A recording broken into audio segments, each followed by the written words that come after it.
Hello students. तो कैसे हैं आप सब लोग? हाँ, सब एकदम मस्त ना।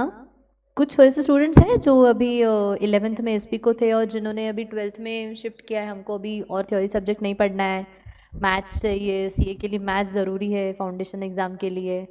ऐसे हैं बहुत सारे लोग।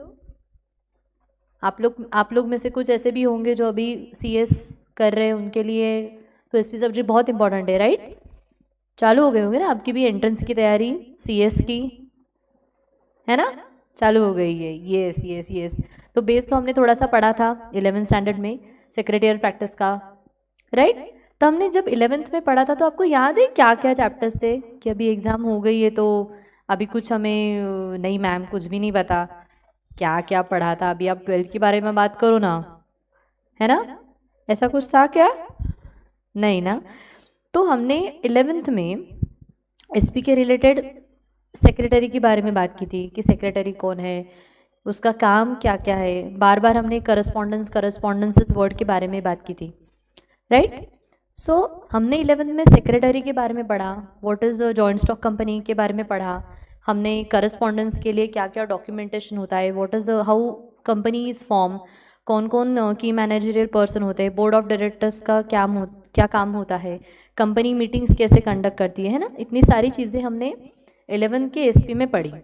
तो जब भी हम अभी 12th में जा रहे हैं तो थोड़ा सा सिलेबस भी एडवांस हो जाएगा, राइट? अभी तक हमने सिर्फ इनकॉर्पोरेशन और management and role of a company उसके बारे में पढ़ा था, role of a secretary in a company, right? लेकिन अभी जब हम आगे चलते हैं तब कंपनी के बारे में बात तो हो गई। कंपनी में अभी और क्या क्या होता है, कंपनी में इन्वेस्टमेंट रिलेटेड जो टॉपिक्स है, फिर चाहे वो इशू ऑफ शेयर्स हो, डिबेंचर्स हो, कैपिटल कैसे कंपनी अरेंज करती है,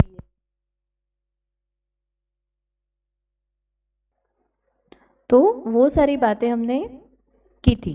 लेकिन अभी 12th में हम बेसिकली 12th सिलेबस क्या क्या कवर करता है? It covers topics like a features of a company, incorporation of a company, management कैसे होता है कंपनी का कंपनी सेक्रेटरी का रोल क्या होता है, ये सारी चीज़ें हम 12th में पढ़ेंगे। या फिर मैं बात करूँ तो जैसे मैंने अभी कैपिटल की बात की, कंपनी कैपिटल कैसे रेज करती है, कंपनी उस कैपिटल को मेंटेन कैसे करती है, कंपनी कैसे एक फाइनेंशियल मार्केट में रन होती है, उसकी फाइनेंशियल पोजीशन क्या है।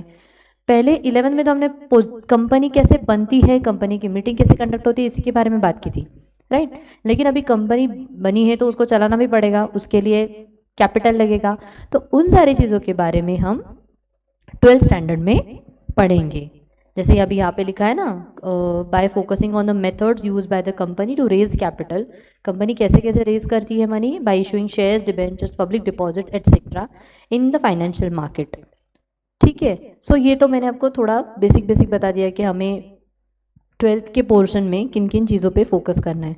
एक बार हम इसका ना इंडेक्स देख लेते कि हमें इसमें क्या क्या पढ़ना है, क्या पढ़ना है और कौन से ऐसे चैप्टर्स है जिस पे हमें सबसे ज़्यादा फोकस करना पड़ेगा। सो आपको याद होगा मैंने 11th में भी आपको ना थोड़ा एसपी का ग्रुपिंग करके दिया था चैप्टर्स का। सो जब भी हम 12th का एसपी पढ़ेंगे उसमें भी हमें ग्रुपिंग करना है, ताकि जब भी हम ग्रुप करते हैं ना चैप्टर्स का, हमें पढ़ने में, उसे याद रखने में और कंसेप्ट समझने में बहुत ईजी जाता है। जैसे हमारे first 2 chapters, introduction to corporate finance,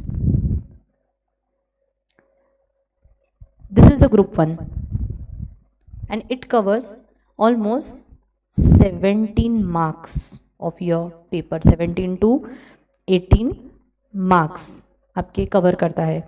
then again issue of shares, issue of debentures and deposits, these are the three, one of the 3 types जिसकी वजह से हम, जैसे हम कैपिटल रेज करते हैं, issue of shares, debentures and deposit. This is a group 2 which covers almost 24 marks. It can this group can be called as, I'll say name it as a capital raising,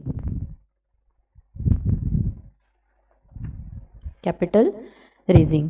Next 6 7 8, जैसे 11th में भी बोला था secretarial practice में हम सिर्फ correspondence related बातें ज़्यादा करते हैं इसमें, right. So this chapter 6, 7, 8 will be a group 3 which is called as a secretarial correspondence, right. Then depository system, dividend and interest, these two are different groups. This is a group 3, group 4, and this is group 5, and financial market and stock exchange is another group 6. So मैंने marks के बारे में क्या क्या बोला कि this two chapters, that is a group 1 introduction to corporate finance and sources of a corporate finance, it almost covers 17 to 18 marks. Then issue of shares, debentures and deposits, this almost covers 24 marks of your paper. Correspondence with members, debenture holders and deposit, it covers almost 13 marks of your paper, and these are almost 7 marks, 9 marks, and this 2 chapters covers 10 marks. So marks का distribution देखने के बाद first group and second group ये सबसे ज़्यादा important है, क्योंकि ये सारी चीज़ें सिर्फ आपके एसपी में नहीं आती, ये सारी चीज़ें आपके फाइनेंस रिलेटेड किसी भी सब्जेक्ट का एक पार्ट है. आप अकाउंट्स में भी इसको पढ़ेंगे, बस उसका थोड़ा इसमें हम थियोरी ज़्यादा पढ़ेंगे, उसकी न्यूमेरिकल नहीं. Okay, so these are the 12 chapters of our syllabus. आज हम बात करेंगे थोड़ा हमारे फर्स्ट चैप्टर के बारे में, जैसे कि introduction to corporate finance. Corporate finance का मतलब क्या होता है कि कॉर्पोरेट फाइनेंस मतलब हमें फाइनेंस कैसे रेज करना है, मतलब हमें कॉर्पोरेट फाइनेंस कैपिटल कैसे रेज करना है, उसके कौन से सोर्सेस है. It deals with the financing of the activities. Corporate finance deals with the raising and using of finance by corporation. It deals with financing the activities of the corporation, capital structuring and making investment decisions. 3 चीज़ें आई इस meaning में. First was financing the activities, second capital structuring, third making investment decisions. ये तीनों चीज़ें एक दूसरे से connected है. Capital structuring and making investment. Capital structuring मतलब मुझे कैपिटल बिल्ड करना है, कंपनी का कैपिटल बिल्ड करना है, मुझे कितने शेयर्स रखने हैं, कितने शेयर होल्डर्स मेरे होने चाहिए, किस शेयर होल्डर्स के पास कितना परसेंटेज होना चाहिए, that will be your capital structuring. Investment decisions, it comes with the capital structuring. So corporate finance deals with raising and using of a finance by the corporation. It deals with the financing the activities of corporation, capital structuring and making investment decisions. Right. So this is just a meaning of the corporate finance. What are the definitions? Henry Hogland expresses the view that corporate finance deals primarily with the acquisition and use of a capital by the business corporation. Acquisition and use of the capital by the business corporation. The term corporate finance also includes financial planning. Financial planning हमें कैसे करनी है, study of a capital market. Capital market में क्या क्या आता है, study of a money market and study of a share market. It also covers capital formation and a foreign capital. Even financial organization and banks play a vital role in a corporate financing. Financial organisation banks तो आना ही है, क्योंकि जहाँ हम capital formation की, capital की, money की बात करते हैं तो ये सारी ऑर्गेनाइजेशन आती ही है. So the finance manager of any corporation, कोई भी कॉर्पोरेशन का जो फाइनेंस मैनेजर है उसने क्या चीज़ें ध्यान में रखनी चाहिए कि हमारी कंपनी के पास एक एडिक्वेट फाइनेंस है, we have the right sources of fund from the right people, firm utilizes these funds very effectively and they are generating maximum return for its owners. कहाँ इन्वेस्ट करना है, उसके बाद हमें उससे वो जो कैपिटल हमने उठाया है वो फंड्स को हमें कैसे इफेक्टिवली यूटिलाइज करना है, और जो हमने कैपिटल रेज किया है उसमें से हमें रिटर्न्स कितना मिलता है. तो ये सारी चीज़ों का ध्यान रखने का काम किसका है, फाइनेंस मैनेजर का है. So this is one of the part of a corporate finance. Company चलाने के लिए जैसे फाइनेंस की ज़रूरत पड़ती है वैसे ही उस फाइनेंस मैनेजर की ज़रूरत पड़ती है. सो कोर डिसीजन जो होता है वो फाइनेंस मैनेजर का होता है. सो there are two decisions which are the base for the corporate finance. First is a financing decision and other is an investment decision, right? So what is financing decision? The firm business has access to capital market to fulfill its financial needs. The business firm has access to the capital market to fulfill its financial needs. And the firm has multiple choices of sources of financing. The firm can choose whether it wants to raise equity capital or debt capital. आपने अभी फिलहाल ना एक show आता है TV पे, shark tank India, देखा है किसी ने? आप लोग देखते हैं? देखना चाहिए, हम उस फील्ड के हैं तो हमें पता चाहिए आपको. भले ही जो वो लोग जजेस लोग डिस्कस करते हैं आपका डेट कितना है, इक्विटी कितना है, क्यों पूछे ये सारे सवाल वो लोग? क्योंकि वो उनके बिजनेस में पैसा लगाने वाले हैं. अगर हम जनरलाइज टर्म की बात करें तो they are going to invest, right? अगर वो अपने पैसे इन्वेस्ट कर रहे हैं तो उसके ऊपर उन्हें कुछ ना कुछ तो रिटर्न चाहिए. सो वो जो पैसे लगाने का डिसीजन है, कितना रिटर्न मिलेगा, ये सारे पार्ट आता है financing decision. That is their financing decision. क्योंकि वो नहीं, उल्टा. फाइनेंसिंग डिसीजन मतलब जो बंदा प्रेजेंट कर रहा है, अपना पिच प्रेजेंट कर रहा है, मैं शार्क टैंक की बात कर रही हूँ, जो बंदा अपना पिच प्रेजेंट कर रहा है, वो बंदा जो सारी डिटेल्स बता रहा है अपनी कंपनी के बारे में, वो क्यों बता रहा है? क्योंकि उसको इक्विटी कैपिटल रेज करना है या फिर उसको डेट कैपिटल रेज करना है. So what he is doing, he is taking financing decision. I was sorry for the last part. He is taking the financing decision. और जो बंदा इन्वेस्ट करना है, फॉर एग्जाम्पल नमिता थापर, अमन गुप्ता, आपने यहाँ पे भी देखा, राइट? अमन गुप्ता बोर्ड का सीईओ.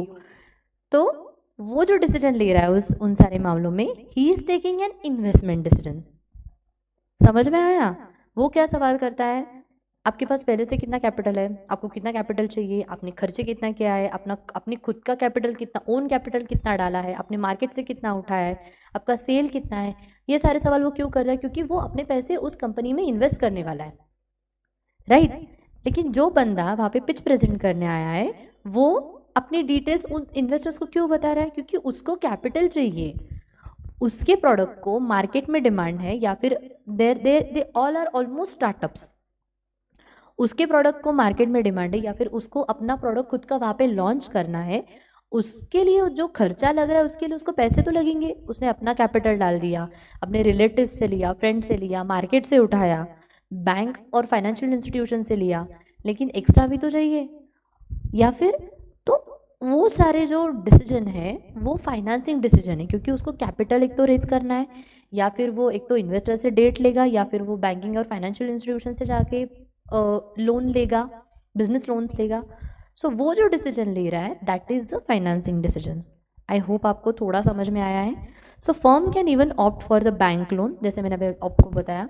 एक तो वो बड़े बड़े जो मार्केट प्लेयर्स होते हैं उनसे एक तो वो कैपिटल रेज करेगा अपने प्रोडक्ट्स के डिटेल्स बता के, या फिर he will take the bank loan, public deposits और debentures to raise funds. So the finance manager ensures that the firm is well capitalized, that is they have the right amount of capital, then that the firm has the right combination of debt and equity. और आप लोग अभी भी आगे चल के startup India देखेंगे, पता चलता है हमारी फील्ड से रिलेटेड कुछ तो आया है तो देखना चाहिए, है ना? और कोई आपको रोकेगा नहीं, 12th की पढ़ाई कर रही हैं आप, ये सब क्यों देख रहे हो, है ना? ऐसा नहीं. So investment decision, investment decision का तो एग्जांपल मैंने आपको पहले ही बता दिया कि व्हाट इज़ इन्वेस्टमेंट डिसीजन. कि जो फॉर एग्जांपल जो जजेस बैठे हैं वो जो डिसीजन ले रहे हैं वो इन्वेस्टमेंट डिसीजन है. मैं इन्वेस्टमेंट क्यों करती हूँ, बैंक में जाके एफडी क्यों बनाती हूँ? क्योंकि मुझे मेरे इन्वेस्टमेंट पे कुछ ना कुछ रिटर्न चाहिए, राइट? सो जब इन्वेस्टर्स अपने पैसे किसी कंपनी में इन्वेस्ट कर रहे हैं, वो जो इन्वेस्टमेंट डिसीजन ले रहे हैं, उनके इन्वेस्टमेंट पे उनको कुछ तो रिटर्न चाहिए. उसके लिए वो शेयर होल्डिंग में डिमांड करते हैं. शेयर होल्डिंग डिमांड करते हैं मतलब जो भी आपका प्रॉफिट होगा उसमें मुझे इतना इतना शेयर चाहिए. शेयर होल्डिंग मतलब प्रॉफिट, सॉरी, शेयर होल्डिंग मतलब उतना ओनरशिप राइट लेते हैं वो कंपनी के, उतने परसेंट के वो ओनर बन जाते हैं, राइट। उसमें आपने देखा भी होगा कि वो दोनों देते हैं, इक्विटी भी देते हैं और डेट भी देते हैं। सो वो उनका है investment decision. So once the business firm has gain access to the capital, the finance manager has to take the decision regarding the use of the funds in a systematic manner so that it will bring maximum return for its owners. For this, the firm has to take into consideration the cost of a capital. Once they know the cost of a capital, firm can deploy or use the funds in such a way that returns are more than the cost of capital. Cost of capital means it is a minimum return expected by its investor. It is a minimum return expected by its investor. So finding investment and deploying them successfully in the business is also known as investing decision. It is also called as a capital budgeting. अब अगर कोई CA कर रहा है यहाँ पे, तो आप जब भी इंटर में जाएंगे तो इंटर के फाइनेंशियल मैनेजमेंट इस सब्जेक्ट में, या फिर फाइनल सीए फाइनल के एसएफएम नाम के सब्जेक्ट में, स्ट्रेटेजिक फाइनेंशियल मैनेजमेंट सब्जेक्ट में आपको कैपिटल बजटिंग के बारे में आप डिटेल पढ़ेंगे. You will solve the numerical examples. So we saw two decisions. One is investment decision and another is financing decision. बस यहाँ पे जो फाइनेंसिंग डिसीजन और इन्वेस्टमेंट डिसीजन का जो बाइफर्केशन दिया है, here they have given not two different parties, there is a single party. एक बंदा है जिसने मार्केट से या फिर हाँ मार्केट से पैसे उठाए और वो पैसे उसको इन्वेस्ट करने हैं. So these are the two decisions one individual is taking. और जो मैंने आपको एग्जांपल दिया वहाँ पे दो अलग पार्टीज थी. बट आपको कंसेप्ट समझ में आया? Okay, investment decision and financing decision का.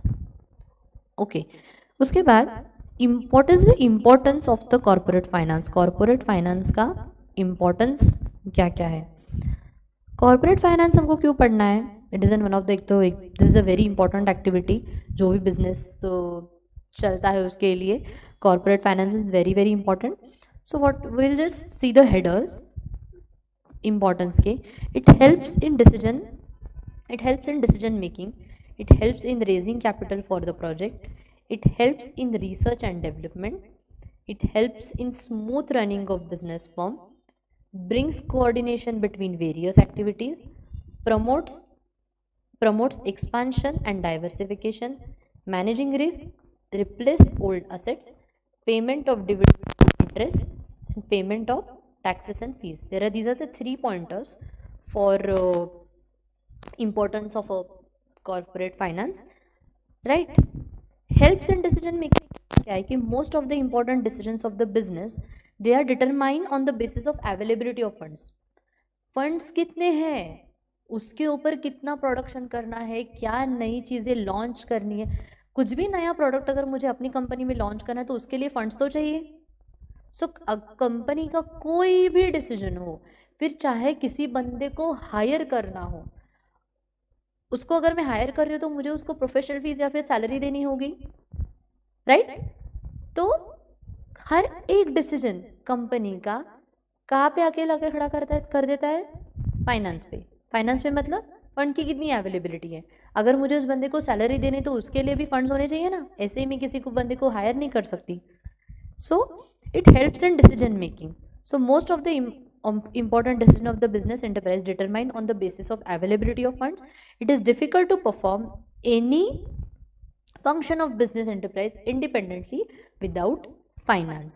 So every decision in the business is needed to be taken keeping in view of its impact on profitability. So अब जब भी आप helps in decision making की बात करेंगे उसमें मैं आपको मार्किंग करके देती हूँ. पहली तो ये चीज़, most of the important decisions of the business enterprise are determined on the basis of the availability of the funds. Okay,